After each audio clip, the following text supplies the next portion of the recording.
നമുക്ക് ഈ ചൂട് സമയമായതുകൊണ്ട് നമുക്ക് പൈനാപ്പിളും വാട്ടർമെലനും വെച്ച് നമുക്കൊരു ജ്യൂസ് ഉണ്ടാക്കാം. ഇന്ന് എല്ലാവർക്കും നമുക്ക് വീട്ടിലിരുന്ന് കഴിക്കാൻ പറ്റുമേ. അതിനായിട്ട് നമുക്ക്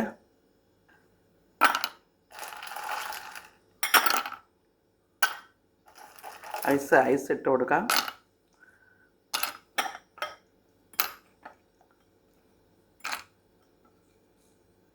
പൈനാപ്പിൾ ഇട്ട് കൊടുക്കാം.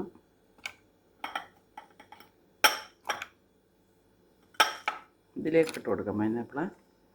പച്ചമുളക്, എരിവിനാവശ്യമുള്ള പച്ചമുളക്. ഇത് നന്നായിട്ടൊന്ന് സ്പൂൺ വെച്ച് നന്നായിട്ടൊന്ന് ഉടയ്ക്കാമേ. നമുക്ക് ഏകദേശം കടിക്കത്തക്ക രീതിയിലൊക്കെ ഞാൻ മിക്സ് ചെയ്തിട്ടുണ്ട്. കണ്ടോ, ഇങ്ങനെ ഉടച്ചെടുത്തിട്ടുണ്ട്.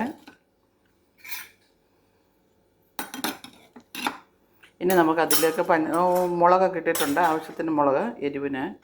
ഇനി നമുക്ക് ഇച്ചിരി പഞ്ചസാര ഇട്ട് കൊടുക്കാം.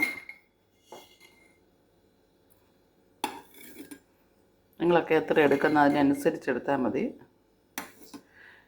എല്ലാവർക്കും പഞ്ചസാരയൊക്കെ പോരാല്ലോ. പിന്നെ നമുക്ക് ഐസ് ഇട്ട് കൊടുക്കാം. വീണ്ടും ചൂട് സമയമൊക്കെ അല്ലേ,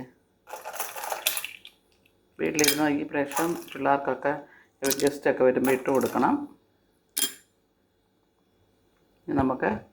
ഇനി നമുക്കതിലേക്ക് പുതിന ഇട്ട് കൊടുക്കാം. വീണ്ടും നമുക്കിതെല്ലാം ഒന്നുകൂടെ ഒന്ന് മിക്സ് ചെയ്യാം. ഇനി നമുക്ക് ഇതിലേക്ക് പെപ്സി അല്ല സോഡയൊക്കെ ഒഴിച്ച് കൊടുക്കാം, അല്ല തണുത്ത വെള്ളം ഒഴിച്ച് കൊടുക്കാം.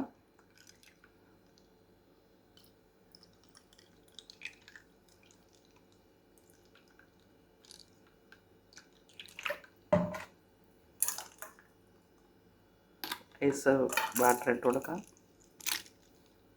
ഒന്നിട്ട് കൊടുക്കാം.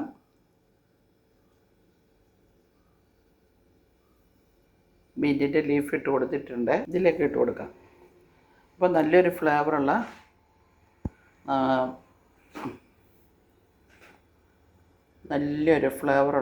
ഒരു ഡ്രിങ്ക് റെഡി ആയിരിക്കുകയാണ്. വാട്ടർമെലനും പൈനാപ്പിളും എല്ലാവരും ഉണ്ടാക്കുമെന്ന് വിശ്വസിക്കുന്നു.